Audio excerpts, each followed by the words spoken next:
apakah hidupku, orang tua ke anak, mbae ke putune gitu ya, atau marotua ke mantunya dan sebaliknya, hal-hal baik yang kita ajarkan, yang kita terapkan, pertanyaan besarnya adalah apakah itu membantu kita, aku dan kamu, hidup semakin lebih baik. Sehingga kalau aku melakukan sesuatu yang baik, aku ngerti untuk apa aku lakukan hal ini. Ke gereja, apakah wajib? Enggak ada yang wajib dalam gereja Katolik, tetapi jika kita mau hidup lebih baik, maka ke gereja, mengikuti Ekaristi, itu hal yang membuat hidup kita menjadi jauh lebih baik. Nah, itu kan pertanyaan itu. Kenapa? Tujuannya apa? Saya lakukan ini dan itu. Kenapa saya harus mandi setiap hari? Ada tujuannya. Tujuannya ini loh, yang perlu ditapai.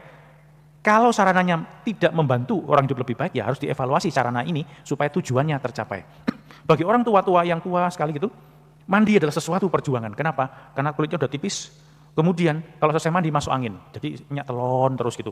Nah, berarti mandi mungkin beberapa hari sekali baru mandi, seko aja, yang penting. Tujuannya adalah bersih. Nah, itu kan tujuannya apa? Lalu kita bisa mencapai tujuan itu dengan cara apa? Jika sarana, caranya tidak lagi menjadi efektif. Efektif itu berarti berbuah yang benar untuk mencapai tujuan yang mau kita capai. Nah, coba sekarang direnungkan hal-hal baik, teratur, aturan-aturan, ketetapan-ketetapan yang mau kita terapkan atau yang sedang kita terapkan, apakah tujuannya kita mengerti? Kedua, apakah cara kita mencapai tujuan dengan cara itu efektif atau tidak? Berbuah baik atau tidak? Orang mengerti tidak akan tujuannya? Ataukah hanya melakukan apa yang selama ini jadi kebiasaan? Nah, coba direnungkan sekarang, coba sih, apakah anak-anak ini mengerti apa yang baik yang sedang dididikkan oleh ayah ibu? Nah, kalau kita mengerti, berarti kita bisa memaknai apa yang sedang kita buat setiap hari.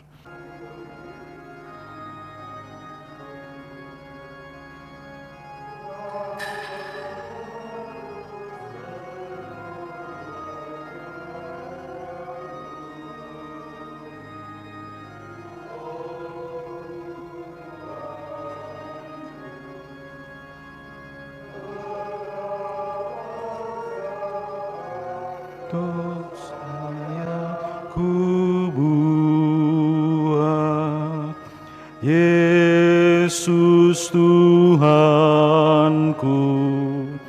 karena kasih-Mu Kau panggul salib ke Golgota.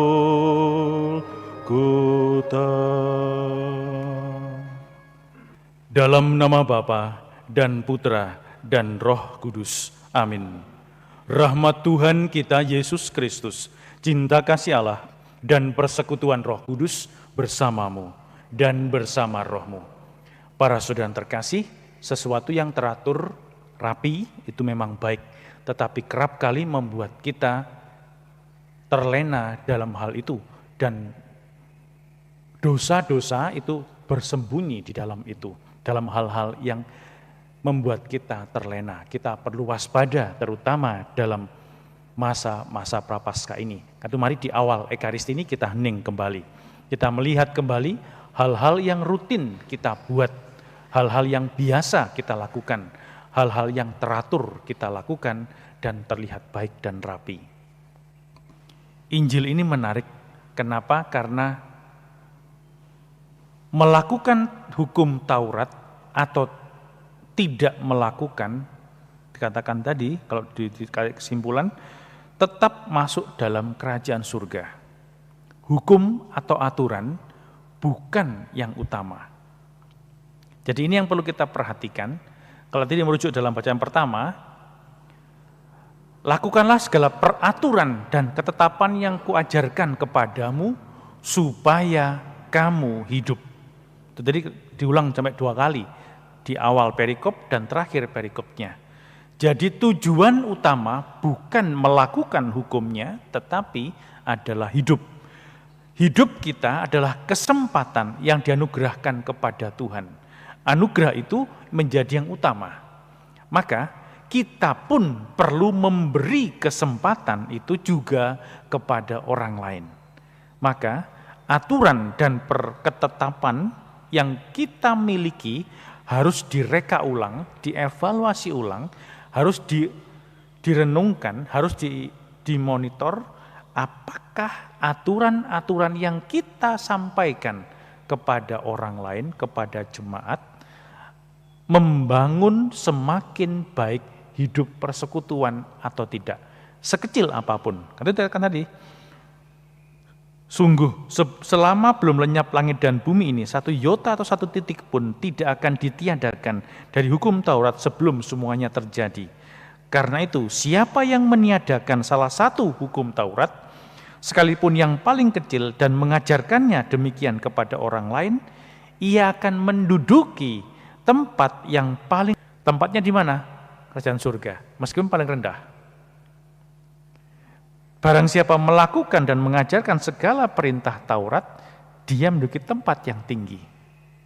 Nah, karena itu kita perlu menyadari bahwa apakah hidupku, orang tua ke anak, mbae ke putune gitu ya, atau marotuo ke mantunya dan sebaliknya, hal-hal baik yang kita ajarkan, yang kita terapkan, pertanyaan besarnya adalah apakah itu membantu kita, aku dan kamu, hidup semakin lebih baik.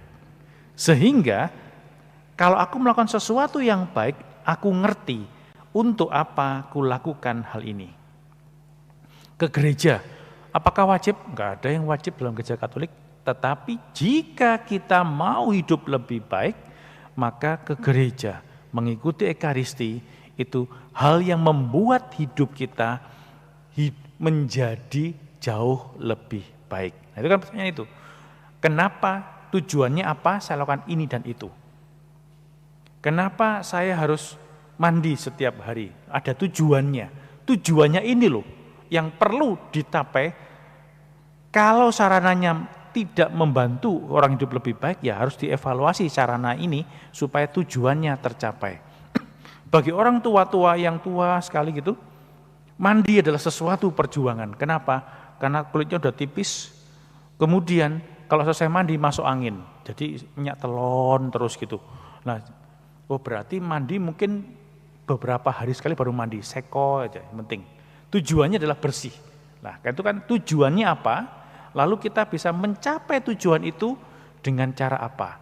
Jika sarana caranya tidak lagi menjadi efektif. Efektif itu berarti berbuah yang benar untuk mencapai tujuan yang mau kita capai. Nah, coba sekarang direnungkan hal-hal baik, teratur, aturan-aturan, ketetapan-ketetapan yang mau kita terapkan atau yang sedang kita terapkan, apakah tujuannya kita mengerti?